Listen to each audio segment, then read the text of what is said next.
Hello students, JPIC digital study channel पर आपका स्वागत है। विद्यार्थियों, मैं आशा करता हूं कि आप घर पर स्वस्थ होंगे और पढ़ाई कर रहे होंगे। स्टूडेंट्स, आज की इस क्लास में हम लोग डिस्कस करने वाले हैं सहसंयोजी आबंध के प्रकार। सहसंयोजी आबंध के प्रकार। सहसंयोजी आबंध के प्रकार।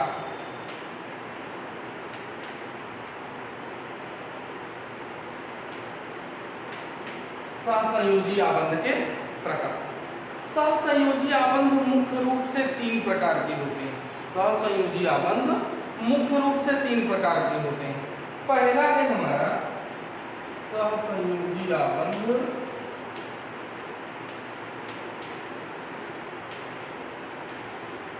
सहसंयोजी आबंध तीन प्रकार के होते हैं। तीन प्रकार के होते हैं। सहसंयोजी आबंध तीन प्रकार के होते हैं। पहला है हमारा एकल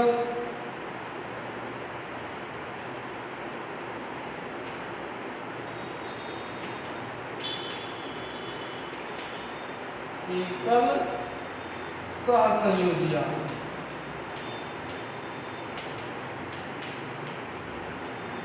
एकल सहसंयोजी आबंध।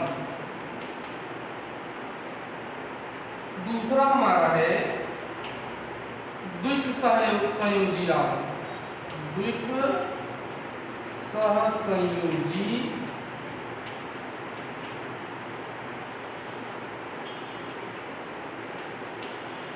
आबंध। और तीसरा हमारा है त्रिक सहसंयोजी आबंध।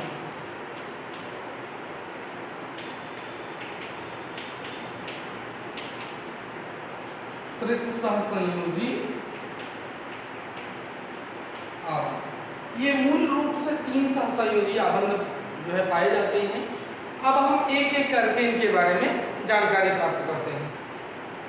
सहसंयोजी आबंध तब बनता है जब किन्हीं दो परमाणुओं के मध्य एक एक इलेक्ट्रॉनों के मिलने से एक युग्म बनता है। उसकी साझेदारी से जो बंध बनता है वह हमारा क्या कहलाता है? एकल संयोजी आबंध कहलाता है।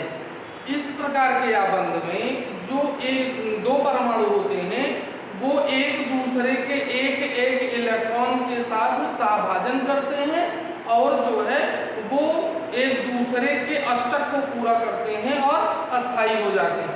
तो इस प्रकार जो आबंध बनता है वो क्या कहलाता है? हमारा सहसंयोजी आबंध कहलाता है। जैसे हाइड्रोजन का एक अणु बना है, आप जानते हैं। तो हाइड्रोजन के पास जो है केवल एक इलेक्ट्रॉन होता है, पहला और अंतिम। इसलिए हम कह सकते हैं कि यही जो है इसका संयोजी कोष का इलेक्ट्रॉन होगा। तो हाइड्रोजन का इलेक्ट्रॉनिक विन्यास हो जाएगा 1s1। अब इसको अपने अष्टक को पूरा करने के लिए, तो ये अष्टक का मतलब होता है हाइड्रोजन के पास कि प्रत्येक तत्व यह चाहता है कि जो है वह इलेक्ट्रॉन को ग्रहण करके या इलेक्ट्रॉन को त्याग करके जो है वह अपने से आगे या अपने से पीछे वाले अक्रिय गैस संरचना को प्राप्त कर ले। तो इस टेंडेंसी के अकॉर्डिंग जो है हाइड्रोजन क्या करता है? हाइड्रोजन अपने ही परमाणु के साथ इलेक्ट्रॉनों का सहभाजन करता है। इलेक्ट्रॉनों का सहभाजन क्या करेगा कि जब यह मिल जाएगा ये दोनों, तो इसका अष्टक पूरा हो जाएगा तो ये हीलियम गैस की अक्रिय गैस जो कि है इसकी संरचना को प्राप्त करके ये अस्थायी हो जाता है। और यह भी जो है अगर ये इलेक्ट्रॉन पा जाएगा तो ये क्या करेगा? इसका भी अष्टक पूरा हो जाएगा। तो इस तरीके से ये एक दूसरे से इलेक्ट्रॉनों का सहभाजन करते हैं और एक बंध बनाते हैं जिसे हम क्या कहते हैं? एकल सहसंयोजी आबंध।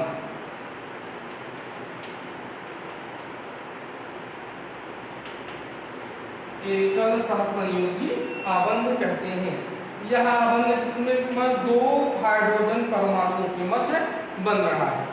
इसी प्रकार से हम क्लोरीन के अणु में देख सकते हैं कि क्लोरीन Cl, इसका परमाणु क्रमांक होता है 17, इसका परमाणु क्रमांक 17 होता है। इसका अगर हम इलेक्ट्रॉनिक कॉन्फ़िगरेशन करें तो 1s2 2s2 2p 6 3s2 3p 5, 3p क्या हो जाएगा 5 होगा। इसका संयोजी इलेक्ट्रॉन कितना है 5, सॉरी इसका संयोजी इलेक्ट्रॉन है 7। इसके बाह्यतम कोश में उपस्थित कितने इलेक्ट्रॉन है, इसके बाह्यतम कोश में 7 इलेक्ट्रॉन है। अब यह यदि एक इलेक्ट्रॉन को ग्रहण कर लेता है तो क्या कहलाता है, ये अस्थायी हो जाता है और इसका अष्टक जो है पूरा हो जाएगा। बाह्यतम कोश में 8 इलेक्ट्रॉन पूरे हो जाएंगे तो यह इसका अष्टक पूरा हो जाएगा। तो यह दो प्रकार के यौगिक बनाता है, एक तो आयनिक यौगिक बनाता है कि इलेक्ट्रॉन को ग्रहण करता है, और दूसरा अपने ही परमाणु के साथ इलेक्ट्रॉन का साझा करके यह क्या बनाता है, सहसंयोजी आबंध भी बनाता है। आइए देखते हैं किस प्रकार से क्लोरीन जो है सहसंयोजी आबंध बनाता है। क्लोरीन के बाह्यतम कोश में कितने इलेक्ट्रॉन 7,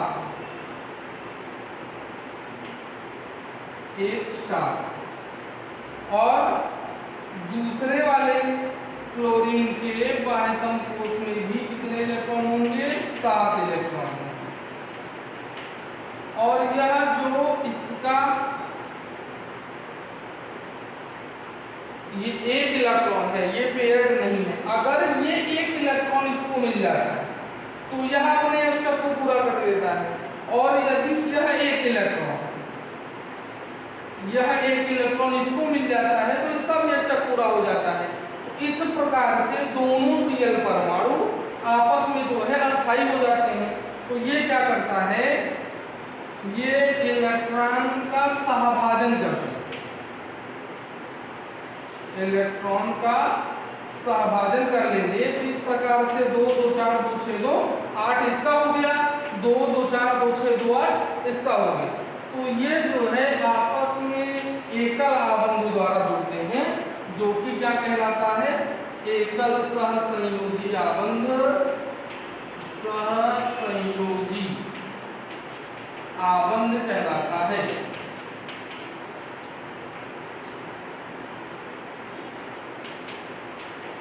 एकल सहसंयोजी आबंध कहलाता है। Br ब्रोमीन, Br2 में किस प्रकार का आबंध होता है, तो Br का जो अंतिम कोश का इलेक्ट्रॉनिक विन्यास होता है वह होता है 4s2 4p5, 4s2 4p5। ये क्या करता है कि इसके बाह्यतम कोश में भी जो है 7 इलेक्ट्रॉन है, जिस प्रकार से क्लोरीन में हमने देखा था। तो यहाँ पर ब्रोमीन जो है, ब्रोमीन के पास कितने इलेक्ट्रॉन हैं बाह्यतम कोश में 7। इस बाह्यतम कोश के इलेक्ट्रॉनों को हमने रख दिया। दूसरा Br परमाणु के पास भी कितने इलेक्ट्रॉन हैं 7 इलेक्ट्रॉन,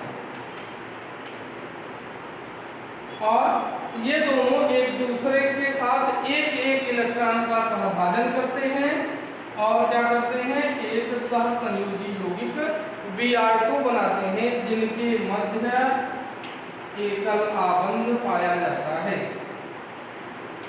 एकल सहसंयोजी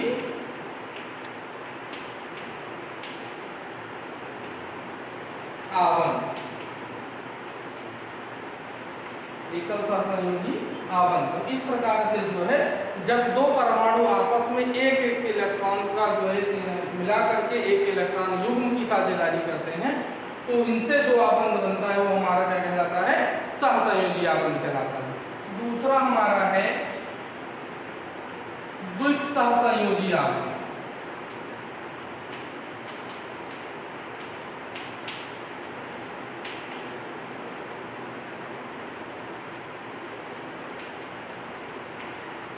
द्विक सहसंयोजी आबंध, द्विक सहसंयोजी आबंध जब किन्हीं दो परमाणुओं के मध्य दो इलेक्ट्रॉन को मिला करके 2 इलेक्ट्रॉन युग्म की साझेदारी होती है। मतलब एक इलेक्ट्रॉन के दो जो है एक परमाणु के दो इलेक्ट्रॉन और दूसरे परमाणु के भी दो इलेक्ट्रॉन आपस में सहभाजन करके जो है यौगिक का निर्माण करते हैं और एक दूसरे के अष्टक को पूरा कर देते हैं, तो वह उनके मध्य जो बंध बनता है वो क्या कहलाता है? हमारा द्विक सहसंयोजी आबंध कहलाता है। जैसे दो परमाणुओं के मध्य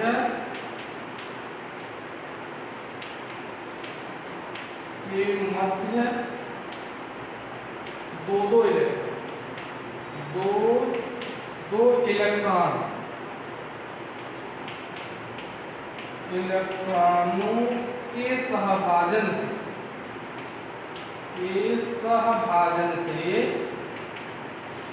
से बनने वाले आबंध को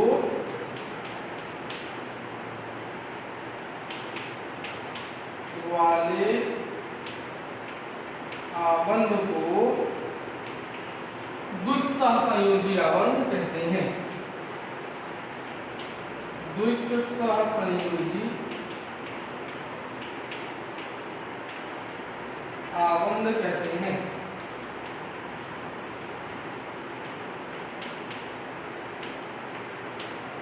द्विक सहसंयोजी आबंध कहते हैं। जैसे O2 परमाणुओं की, ऑक्सीजन के दो परमाणु आपस में इलेक्ट्रॉनों का सहभाजन करते हैं और ऑक्सीजन का एक क्या बनाते हैं? अणु बनाते हैं। ऑक्सीजन का परमाणु क्रमांक होता है 8, इसका इलेक्ट्रॉनिक विन्यास होगा 1s2 2s2 2p4। इनके बाह्यतम कोष में कितने इलेक्ट्रॉन हैं? इनके बाह्यतम कोष में कुल मिलाकर के 6 इलेक्ट्रॉन होते हैं। तो ऑक्सीजन का 4 2 6 और दूसरे ऑक्सीजन का भी क्या हो जाएगा? 1 2 3 4 5 और 6। अब यह ऑक्सीजन इसका 2 इलेक्ट्रॉन अगर ये अपना दे देता है तो इसका अष्टक पूरा हो जाएगा और जब यह ऑक्सीजन इसको अपना इलेक्ट्रॉन देगा तो यह जो है क्या हो जाएगा? इसका अष्टक पूरा हो जाएगा। तो इस प्रकार से ये आपस में दो इलेक्ट्रॉन का क्या करते हैं? सहभाजन करते हैं, भागीदारी करते हैं और जो है O2 का एक अणु बनाते हैं जिनके मध्य द्विक सहसंयोजी आबंध पाया जाता है। द्विक सहसंयोजी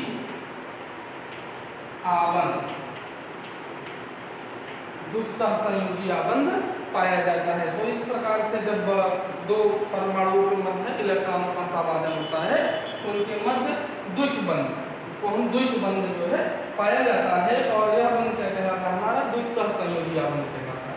तीसरा है हमारा त्रिक सहसंयोजी आबंध।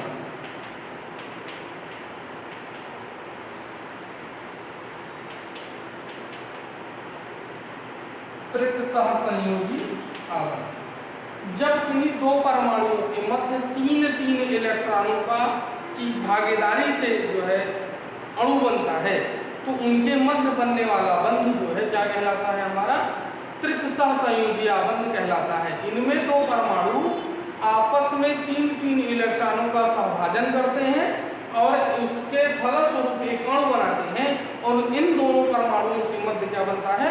त्रिक आबंध बनता है। वही त्रिक आबंध क्या कहलाता है? सहसंयोजी आबंध कहलाता है। जैसे जब दो परमाणुओं की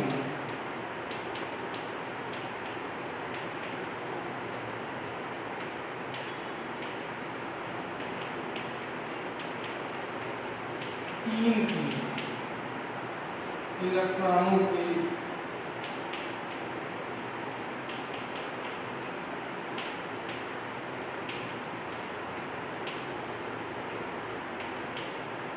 सहभाजन होता है तो त्रिक सहसंयोजी आबंध बनता है। त्रिकसहसंयोजी आबंध बनता है। जैसे N2 परमाणु की, N2 का जो अणु होता है ये नाइट्रोजन के 2 परमाणु से मिलता है। 2 परमाणु मतलब कि नाइट्रोजन के 2 परमाणु आपस में जो है 3-3 इलेक्ट्रॉन का सहभाजन करते हैं और जो है N2 का एक अणु बनाते हैं। नाइट्रोजन का परमाणु क्रमांक कितना होता है 7। इसका अगर इलेक्ट्रॉनिक कॉन्फ़िगरेशन करें तो हो जाएगा 1s2 2s2 2p3। अब इसके बाह्यतम कोश में कितना इलेक्ट्रॉन है 5 इलेक्ट्रॉन। तो हम नाइट्रोजन के अणु का जो 5 इलेक्ट्रॉन है वो इस प्रकार होता है और इनमें 3 अयुग्मित इलेक्ट्रॉन होते हैं। हमने आपको जो है इलेक्ट्रॉनों के भरने का जो नियम बताया है हुंड के नियम के अनुसार, वहां पर जब हम भरेंगे तो इलेक्ट्रॉन p के पास कितने ऑर्बिटल्स होते हैं 3, जिसमें 1 मतलब जहां तक संभव होता है वहां पर अयुग्मित इलेक्ट्रॉनों की संख्या अधिकतम होती है। तो 1 2 3 अयुग्मित इलेक्ट्रॉन। अब इनके जो है ये युग्मन के जब अयुग्मित इलेक्ट्रॉन नहीं होंगे तो वह अस्थायी होगा और अक्रिय संरचना को प्राप्त कर चुका होगा। तो दूसरे नाइट्रोजन परमाणु के पास भी कितने इलेक्ट्रॉन होंगे 5।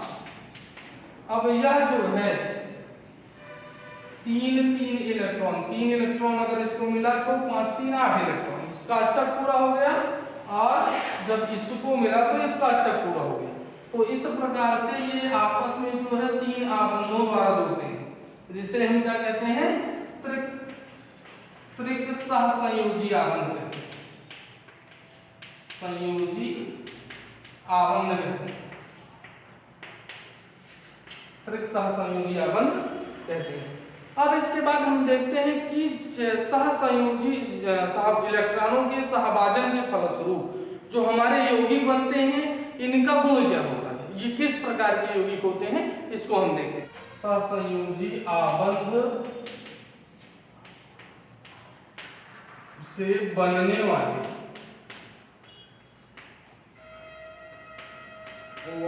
यौगिकों के गुण।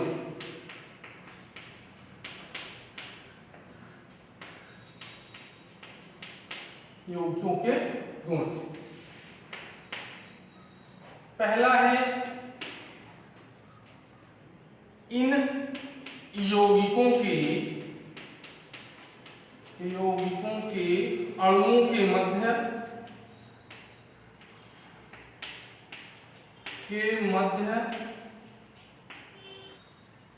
प्रबल आबंध पाया जाता है।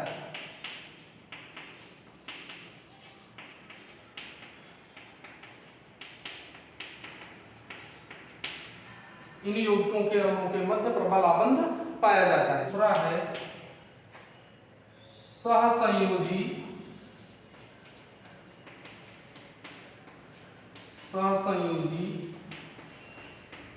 यौगिकों का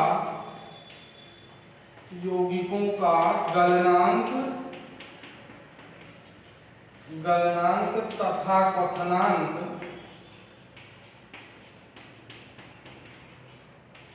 सामान्यतः निम्न होता है।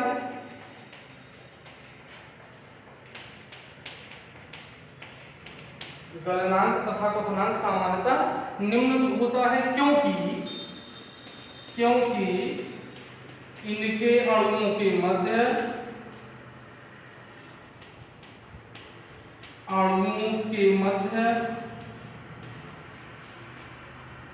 दुर्बल वान डेर वाल बल पाया जाता है।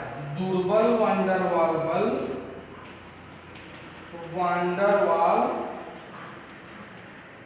बल पाया जाता है।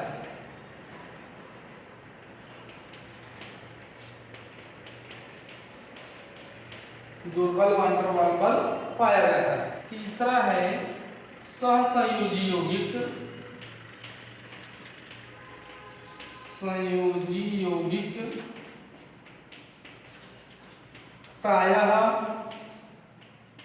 प्रायः जो है ध्रुवीय अथवा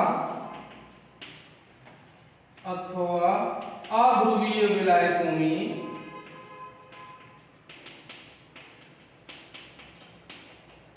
ध्रुवीय अथवा अध्रुवीय विलायकों में विलेय होते हैं।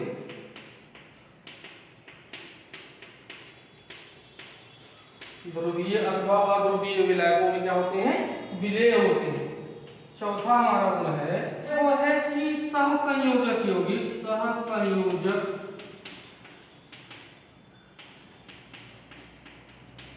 यौगिक प्रायः सहसंयोजक यौगिक जलीय विलयन में आयनित नहीं होते, आयनित नहीं होते हैं। ऐसे सहसंयोजक यौगिक जिनको जो है जो जल को प्रोटॉन देते हैं या जल से प्रोटॉन को ग्रहण करते हैं, ऐसे यौगिक जो है विलयन में जो है आयनित हो जाते हैं। जैसे HCl plus H2O, HCl plus H2O, ये जब जो है इलेक्ट्रॉन को ग्रहण करेंगे, क्या करेंगे? इलेक्ट्रॉन को ग्रहण करेंगे तो H3O प्लस हाइड्रोनियम आयन बनाते हैं और जो है क्या मिलता है हमारा Cl माइनस। तो ये क्या करता है कि ये जल से इलेक्ट्रॉन को क्या कर लेते हैं? ग्रहण कर लेते हैं और ग्रहण करके क्या बनाते हैं? हाइड्रोनियम आयन बनाते हैं। तो इस रूप से जो है ये आयनित हो जाते हैं। इसी प्रकार NH3 प्लस H2O, ये जल से इलेक्ट्रॉन को क्या करता है? ये प्रोटॉन को देता है। जो HCl होता है ये जलीय विलयन में प्रोटॉन को क्या कर देता है? जल को इलेक्ट्रॉन को दे देता है। तो इस प्रकार से ये ग्रहण करके हाइड्रोनियम आयन बना लेता है। और यह क्या करता है कि यह NH4 प्लस अमोनियम आयन बनाता है और यहाँ पर OH माइनस जो है हमें प्राप्त हो जाता है। तो वह जो है सहसंयोजी यौगिक जो जल को जो है इलेक्ट्रॉन जो है प्रोटॉन को देते हैं या प्रोटॉन को ग्रहण करते हैं, वह जलीय विलयन में आयनित होकर क्रमशः हाइड्रोनियम आयन या हाइड्रोक्साइड आयन बनाते हैं। पांचवा है सहसंयोजक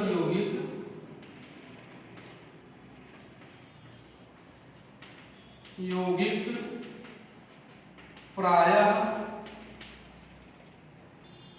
द्रव अवस्था या विलयन में विद्युत के कुचालक होते हैं, विद्युत के कुचालक होते हैं।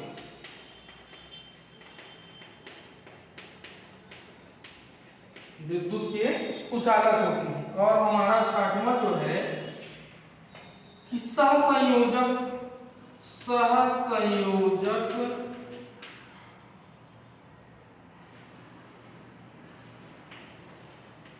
यौगिकों की प्रकृति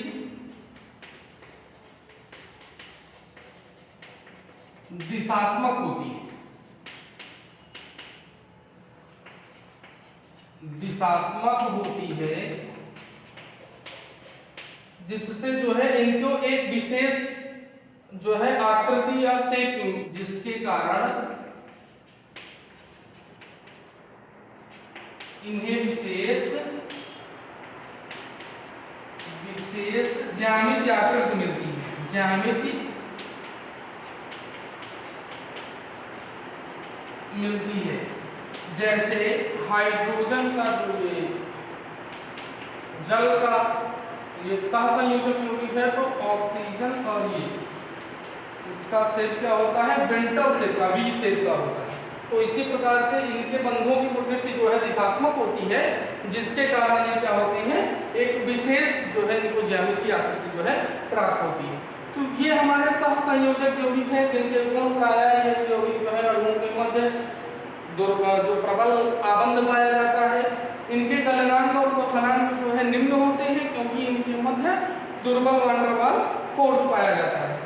तीसरा हमारा है सहसंयोजक यौगिक प्रायः ध्रुवीय या अध्रुवीय विलायकों में विलेय होते हैं, जो है आयनित होकर दो प्रकार के धन आयन या ऋण आयन बनाते हैं, या जो है नहीं बनाते हैं, उनमें जो क्या होते हैं? विलेय होते हैं। सहसंयोजक यौगिक प्रायः जलीय विलयन में आयनित नहीं होते हैं। अगर इनको दिया जाए तो ये जो है दो जो परमाणु होते हैं वो प्लस माइनस में नहीं टूटते हैं। लास्ट सेकंड है हमारा फिफ्थ वाला, सहसंयोजक यौगिक प्रायः द्रव अवस्था में विलयन में विद्युत के कुचालक होते हैं। जो है ये जो होते हैं हमारे ये विद्युत के कुचालक होते हैं, क्योंकि ये जो है ध्रुवीय नहीं होते, मतलब प्लस माइनस चार्ज में नहीं टूटते। लास्ट है सहसंयोजक यौगिकों की प्रकृति दिशात्मक होती है, जिसके कारण इन्हें विशेष आकार मिलता है। जैसे जल का जो शेप होता है वो क्या होता है, वेंट्रल शेप का होता है। तो इस प्रकार से ये हमारे सहसंयोजक यौगिक के गुण रहे। आज की क्लास में बस इतना ही, मिलते हैं नेक्स्ट क्लास में, तब तक आप पढ़ते रहिए, स्वस्थ रहिए, घर पे रहिए। धन्यवाद।